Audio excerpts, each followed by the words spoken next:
Hey folks, Fernando doing another video for the Modern Survivalist, and in this video I'm going to be talking about what's the best multi-tool available today in the market based on pretty much 20 years of experience of carrying multi-tools. Yeah, I don't even want to do the math, but it's almost 20 years now since I've been carrying this as a constant companion, Leatherman Charge TTI. A too long, don't care version, probably your best option is the Leatherman Wave. This is the older version, but the new one, the Plus, has a removable, replaceable bit for the wire cutter.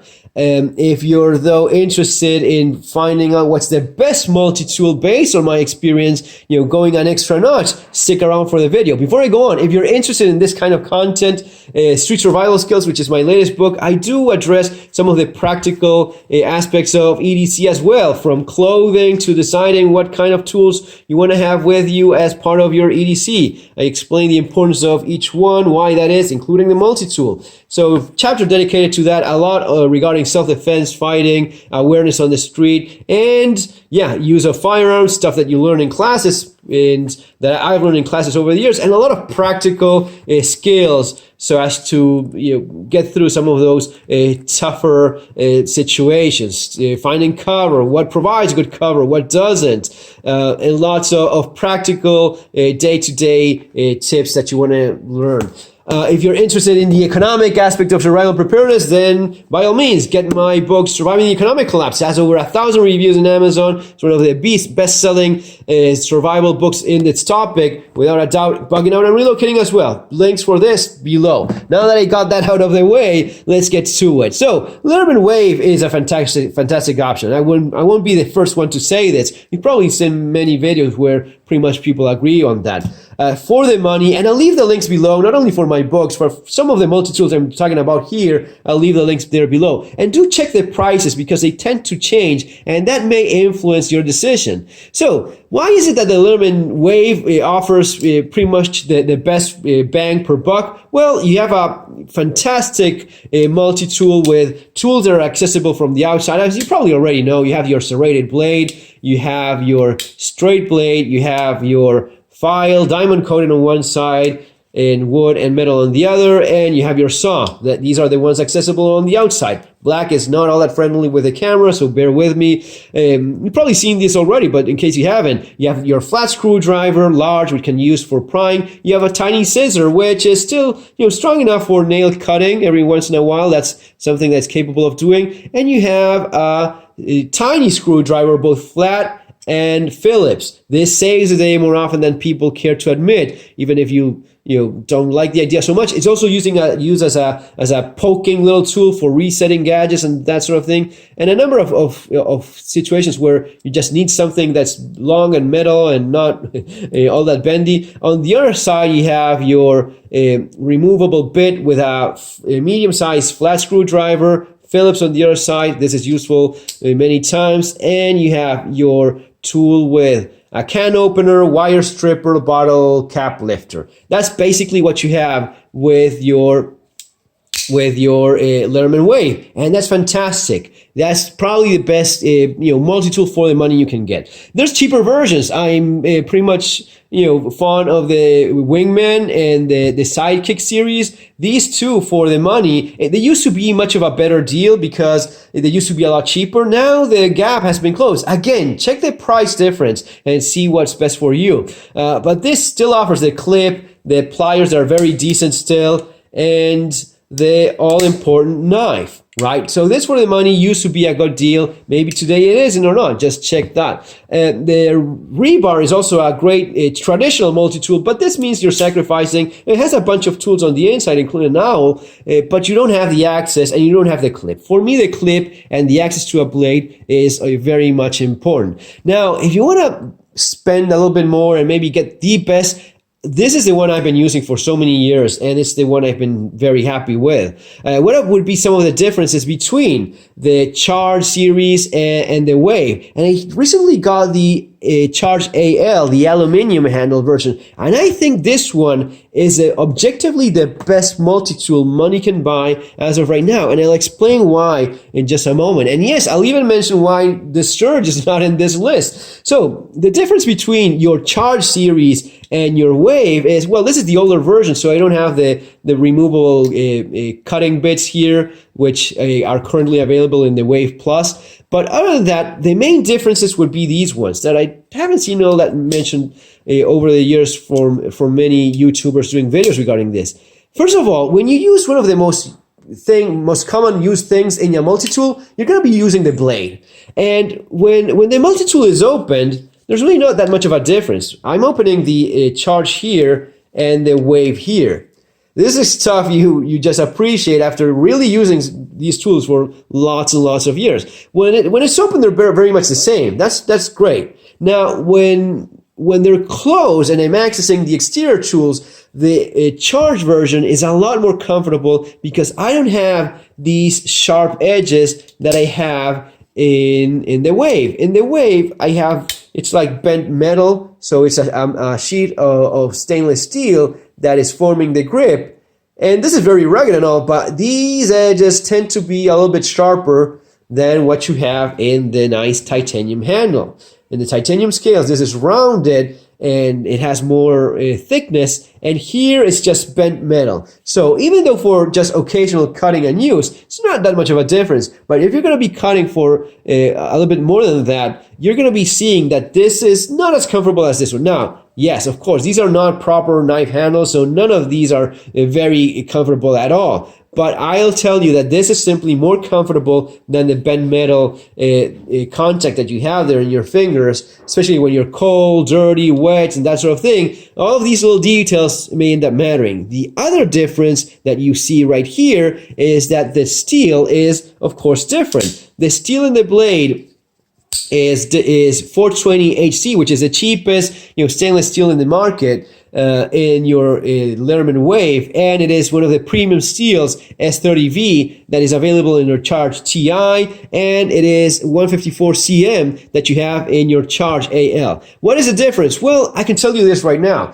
A lot of people think that, it's just, fancy talk, doesn't matter. Yes, it does matter. After so many years of using it, I can tell you that you end up sharpening a lot less often than your 420 HC. I have a number of knives in 420 HC. It's good stuff. It's not crap like sometimes people say, but it is, something that's not having that much edge retention. I sharpen this very less, often than 420 AC, without a doubt. And over so many years of using it, I'm probably sure I would see a lot more wear if this has been 420 AC. But on the practical side, it just means that sharpening is going to be lasting a lot more. Yes, it's a little bit harder to sharpen, but countering that, most items for sharpening these days, ceramic rods and such, are not going to be having that much of a different,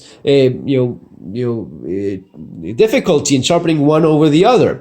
There was a YouTube video of a guy that I saw recently. He tested the 3, and he basically cut 50 pieces of cord with the 420 HC, 150 pieces of cord with the S30V, and I think like 100 or 120 pieces of cord with the 154 cm. So yeah, I don't know exactly how much that translates for the occasional, the typical use you would be giving it. But yes, without a doubt, this requires less sharpening, and this is somewhat of kind of in the middle. I would place it a little bit higher than that because it also has other advantages. S30V is a little bit more fragile, but not fragile. It's a little bit more chippy. And that even works in its advantage because it leaves like a very small serration, which makes the edge hold even longer. 154 cm is a little bit of a cleaner edge that you're going to be having, less likely to chip, which may be a big advantage in some cases, and a little bit tougher too, which I also like because especially with that little tip, if you're going to be using it for some harder tasks, you may appreciate the steel over this one. So these two are just premium steels or very high quality steels. This one is clearly a budget steel. Besides that, one of the differences that I see is that here in the current version of the Charge TI, and this is why I like this one more, is that here I have a flat surface in my pliers. Here I have the crimping tool, right? So with the crimping tool, I just don't end up using it all that much. And I just end up missing really having more of a flat surface, so as to have more area to make contact with than the crimping tool that I honestly just don't use. Your reality may be completely different, and you may end up using that all the time. Not my case. One of the differences between the Wave and the Charge series, even now with the current version, is that in the Wave you have a serrated edge, but in the Charge you have a serrated edge that has the belt cutting hook. This is something that people have used for opening packages, cutting cord, or even gutting an animal. I've heard someone say that. Yeah, anyway, I think that as a emergency tool, it may end up being very handy. It's one of those things that you honestly, I don't think, I've never used this for cutting a belt, but I appreciate that in an emergency, I may end up using this and it may end up saving the day. It is well designed. This tip means it's going to be sliding into that belt very easily, and I just appreciate having it rather than not having it, which in the case of the Wave, you're going without that. So those tiny differences may matter for you or not, but this is why if you're going to be going for the top of the line, I mean, that's clearly the case, Charge will be the one you're going to be getting. But between those two, I am very much of a liking the idea of having the flat pliers instead of having the crimping tool. Disadvantage is that here I have titanium, which is a lot better material. Not on the practical side, because you're not going to be breaking the aluminum ones, even though titanium is stronger. This is just going to be aging a lot better. After 20 years of use, it's just looking fantastic. After 20 years of use, aluminum is going to be chipping away and looking a lot more worn. Better steel, S30V, depending on exactly what you want. I don't think that difference is all that much, and I appreciate some of the characteristics that 154cm has over S30V. So for me, that's not a deal breaker. For me, the big difference is basically on this. The crimping tool, and it's a little bit lighter as well, I think. So keep that in mind. This is something I just don't use, and I just wish there was a current version of the Leatherman Charge CTI that didn't include the crimping tool. That would be the best option for me. As of right now, objectively, if I'm not going to be looking at aesthetics, this is probably the best multi-tool money can buy as of right now. Now, you're wondering about the Surge. Why not the Surge?